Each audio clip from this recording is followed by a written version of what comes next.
It was quite a warm afternoon in early May. I'd just gotten off a long day at school. It was a Wednesday, and that afternoon, Colin, Chad, Steve, Frank, and I were intending on all meeting up at the High's gas station in Vanderville.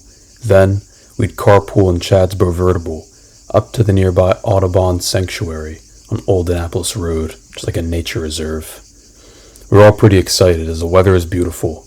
Anyway, I got home and changed into some more comfortable clothes before heading on back to the High's gas station. Once I arrived, Colin, Steve, Frank, and Chad were already there waiting for me.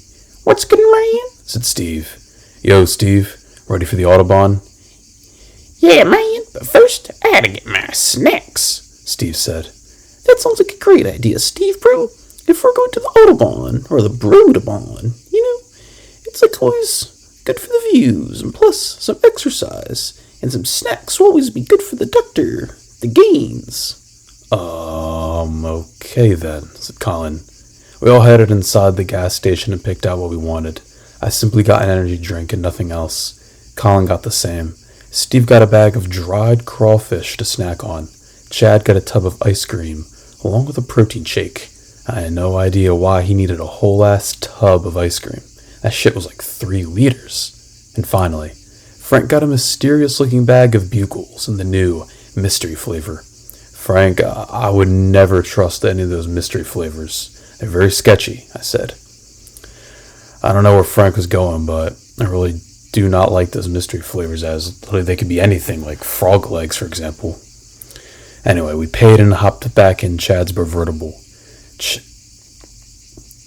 Chad got backing out of the space before cruising down Liberty Road until we got on Old Annapolis Road. 5 minutes later, we made it to the Audubon Sanctuary. The birds chirped and the wind whistled through the pine trees as we stepped outside. Colin put on some sunscreen, and I simply grabbed my energy drink and was ready to go. The Audubon consisted of one massive field on top of a hill with a path going around it. It also had a path going straight through it as well, that if you followed it, would lead you to a little porch overlook of sorts with a great view of the countryside. If you went farther back into the woods, you'd find things like a pond, lots of hills, some meadows, a creek, and even an abandoned cottage. Don't get it wrong, the place wasn't too big, so you didn't have to walk far to get to any of these.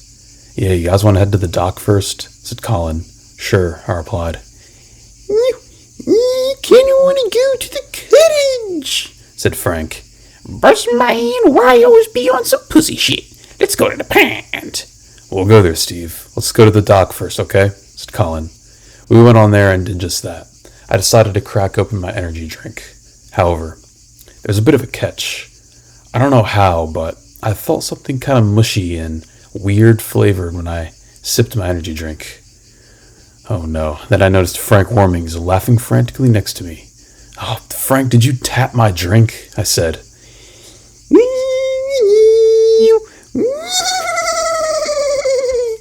Oh, Frank, come on. Anyway, a minute later, and we made it to the little dock. We sat there for a moment drinking our drinks and, just enjoying the view. Chad then decided that it'd be a good idea to take out his 3-liter container of ice cream and chow down. "Well, Bruce, this is very good for the gains. You may think that it's not, but there's some bro science behind it. Sugar is good for muscles. Muscles cell growth as it helps you achieve more pumps and PRs hitting the bro gym, as I will be hitting the gym right after this.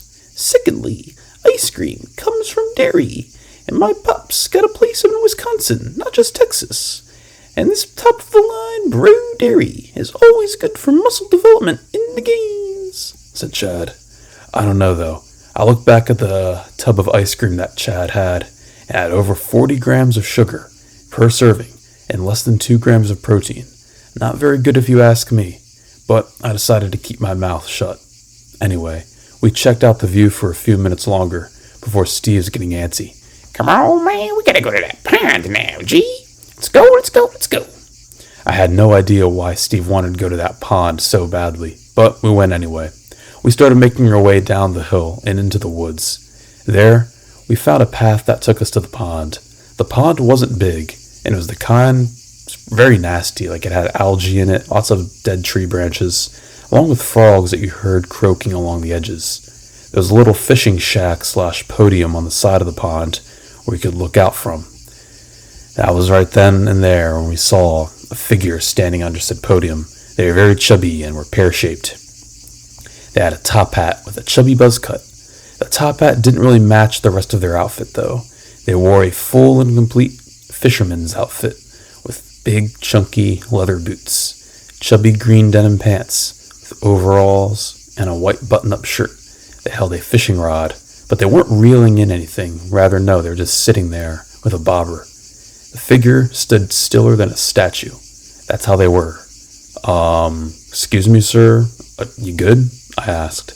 No, I regretted saying this. However, just then, the figure turned around to greet us. It was no one other than Herbert Ernie himself. I had no idea how he, of all people, knew that we'd be at the Audubon Sanctuary that afternoon, but something told me we always tend to leave our snap maps on whenever we're going places, and that's how Herbert finds us. Sup, boys? I didn't expect to see you around today. Herbert inquired. Herbert? Oh, no. What are you doing here? I'm out fishing. If you want to stick by my house tonight, boys, my family and I will be having a cooking fish fry, said Herbert. A fish fry? No, Herbert. We're not doing any of that. Especially not with you, of all people. You're probably never going to catch any fish in this shitty little pond anyway, I said. Oh, come on, boys. Always give it a chance. Once we catch our fish, we can head back to the cottage. Ooh, the cottage. I want to go to the cottage, said Frank. Oh no, Frank, we are not going to this cottage anymore. I know Herbert's probably bluffing about this fish, but on the off chance he isn't, we really do not want to be going to this cottage now that it involves Herbert, I said. No need to be scared, boys. The cottage just up the hill. And you always know for a chill time, I'd rather do it like this. In fact, I want to get to my fishing today. I say we do the fish fry at the cottage, Herbert proposed. Oh shit, run, I said. We did just that. We ran farther down the path, deeper into the woods. It's kind of stupid though, as we should have just ran back the way we came and gotten out of there right then and there. But no, we never tend to really think clearly in these situations, and yeah, this proved it. Wait there, boys. You may be running right now, but you cannot hide from me, Ernie, Herbert shouted as we ran off. Anyway, we ran through the dense woods. We ran across the meadows and even ran across a creek. Frank got his feet wet. Frank, how in the world did you get your feet wet? The creek's like 3 feet wide. Yeah, it was true. Well, Frank had a pot belly and he had to quite the slow runner indeed, so not really in good physical shape. Anyway, we kept running and soon ran across some old farm ruins. There was no roof, just a foundation of a building with a silo. Man inside a silo, said Steve. We followed him in, but this was a mistake. There are all sorts of creepy crawlies in there, such as spiders, snakes, and cockroaches scurrying around inside. Oh, fuck my fam, said Steve. I don't blame him. Anyway, we began running away from the silo. We heard the faint sounds of Herbert off in the woods growing closer and closer. Oh shit, keep running, Colin said. And so that we did. We got back on the path so we wouldn't get lost and continued running to wherever path took us. Soon, we looked out and made our way back up the hill near where the deck was that we were at earlier, the little overlook spot. We continued running back, farther back, until we could no longer hear Herbert. Luckily, he's probably still back somewhere in those woods, as he too is a big potbelly and is not a fast runner. And so we decided to take a breather. Good job, bitches, said Steve. I don't know about that one, Bruce. I think I might have to go and sit back at the sight of the whip. That brew dairy really is not sitting well in my stomach. It's really good for the gains, as cardio and dairy don't tend to mix well, said Chad. Chad then took off back the way we came, where he waddled his way back to the Provertible, where he claimed he'd wait for us. As for the rest of us, we just had to chill and wait a little longer.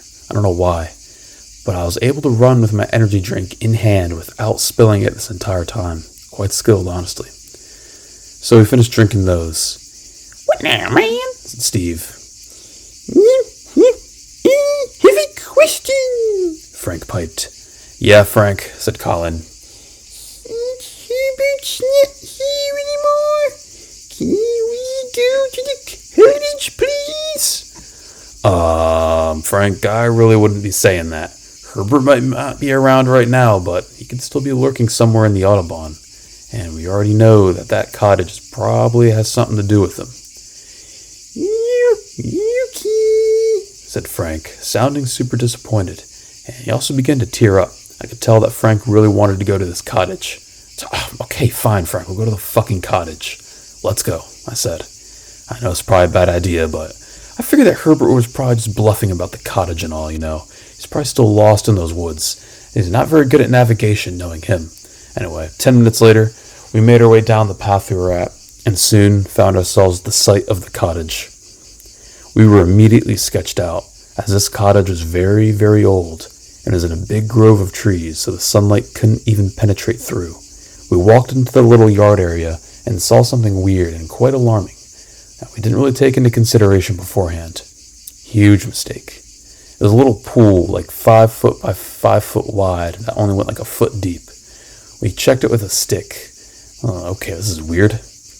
A frog then croaked, which caused Frank to jump out of his underpants. I could never. I have to go to therapy to recover from what I just saw, as Frank literally did jump out of his underpants. Anyway, next we decided to knock on the door of the cottage. We walked down the hill to where the front door was, and were surprised to see a sign out front that read, "Homemade blueberry muffins inside with lemonade." Oh, man, said Steve. some lemonade sounds gas. The handwriting was super messy and written on cardboard. However, at the same time, homemade blueberry muffins and lemonade, like Steve said, sounded really good on a hot afternoon, like it was. And so we decided to knock on the door. The door then opened mysteriously by itself, very weird and quite creepy. It was pitch black inside, but we soon found one of those old little dinky, like the chain light bulbs that you pulled down on with the string. Yeah, we found that and turned it on. That then illuminated the room that we were in. It had a plastic table set up with the muffins on top, but the muffins did not look very good. It had cockroaches in them instead of blueberries. They were all gray, yellow, and soggy. The lemonade wasn't actually... Okay, I take that back. The lemonade actually looked legit, but I was hesitant on drinking some, and I'll tell you why. We immediately regretted our decision of going into that cottage. We saw just who the cashier, quote-unquote, of the free lemonade and blueberries was working that afternoon. Good evening, boys, he said. Oh, no. It was the creepy clerk. The same guy from that one time we went to the mall. The same guy that infiltrated my meatball sub from Spencer's. But we don't want to talk about that. What are you doing here? You're not even working here. This isn't even a place to work. Of course, it's a real place to work now, boys. Sometimes you gotta take a little break from the corporate stuff and support some small businesses. And I call this the Creepy Cottage. The Creepy Cottage was a gift shop, apparently, according to the creepy clerk. And he claimed that Chief, his manager, or his buddy, was still somewhere down the hill. Yo, Chief? I said. Who the fuck is Chief? I'll go get him, boys. The creepy clerk then went past us and stepped outside. He did the whole thing, like the whistling thing, with his fingers between his mouth, like, "Come on up here, Chief," he said. Just then, we heard the sound of the earth pounding. Boom, boom, boom, as the Chief, quote-unquote, came up the hill. The Chief then stepped around the corner and into the doorway. It was no one other than Herbert Ernie himself. Wait. Ready for your muffins, boys? Herbert inquired. We have muffins and lemonade. Since it's your boys' first time trying out the muffins, I'll give you a complimentary one. Each take one. We gotta save some for the rest. That's right, Chief. I say once we get these muffins now, it'll be a good time, the creepy clerk said. Man, this dude is so weird, I murmured to myself. I agree, Colin replied. Anyway, next, Frank went to grab a muffin, but immediately dropped it once he realized the cockroach inside. "Wee!" Frank exclaimed. You know where, boys? It's a little spicy now for you. I mean myself, you know. But if the muffins don't tickle your fancy, how about some lemonade? Now my man's talking, said Steve. Steve picked up a glass of suspicious-looking lemonade and chugged it down. He then spit it out promptly after. What the fuck is that shit, G? I'm gonna be fucking vomiting for days after eating that shit, said Steve. You know, that's lemonade is homemade as well, as according to the creepy clerk. It was his lemonade. As in he had pissed in the lemonade. Okay, that's it. We're getting out of here, I said, pissed off. No pun intended. We all made a dash for the exit, but ran face to face into Herbert's chubby belly instead. Leaving so soon, boys? Herbert inquired. Just then, Herbert and the creepy clerk began closing in on us, but the creepy clerk wore nothing more than a pair of 80s-style gym trainers, muddy hiking boots with knee-high green socks, hairy thighs closed in behind Steve, which was quite weird and very dirty. A green denim jacket with white T-shirts underneath highlighted his potbelly perfectly. His long, greasy hair dripped onto Colin's shoulders. Joe, what the fuck, man? Said Colin. My bad, boy. Now, it's time for some muffin-making initiation here at the creepy cottage. It's an Audubon tradition, you know. Just then, Herbert and the creepy clerk proceeded to do the unimaginable. They both got on their hands and knees and began doing some card tricks. These weren't any just regular card tricks, though. They were kind of weird. The creepy clerk grabbed a deck from the floor that was randomly sitting there and started shuffling it out. Ooh, what a time, eh? What a time, boys. Hoo-hoo, the creepy clerk said. However, these cards were now going down Herbert's pants. Herbert then proceeded to turn around and pulled down his pants. He then farted, and all the cards came out of us, covered in poop. Oh shit, run, said Colin. We all did just that. Look, it was a miracle that none of us got hit by any of the cards. I'm so glad we didn't. Anyway, we ran out of that stupid cottage and back up the hill, all whilst Colin was on the phone with the police. Once we made it back to the parking lot, we found that the cops were already there waiting for us, lights on and all. Unsurprisingly, we heard the faint sound along with the creepy clerk and Herbert making their way back up the hill. Once they arrived, they were arrested and taken away. As those cop cars sped away, we all heard the faint sound of, "Oh, come on, boys. I was just having a fun time. You already know that," the creepy clerk said, but we didn't care. We were all pretty traumatized at that point and decided to call it a day early and head on home. However, there was one final catch about this whole thing. Something shiny caught my eye when I looked on the ground by where the creepy clerk was standing earlier. Let's just say I did not know if I'd be able to get to sleep that night. It was his personalized butt plug. Oh shit, guys, I'll just see you at school tomorrow. I'm going home, I said. Yeah, and that was that. We all headed home early and just decided to call it a day. That then concludes the Audubon Ashtree.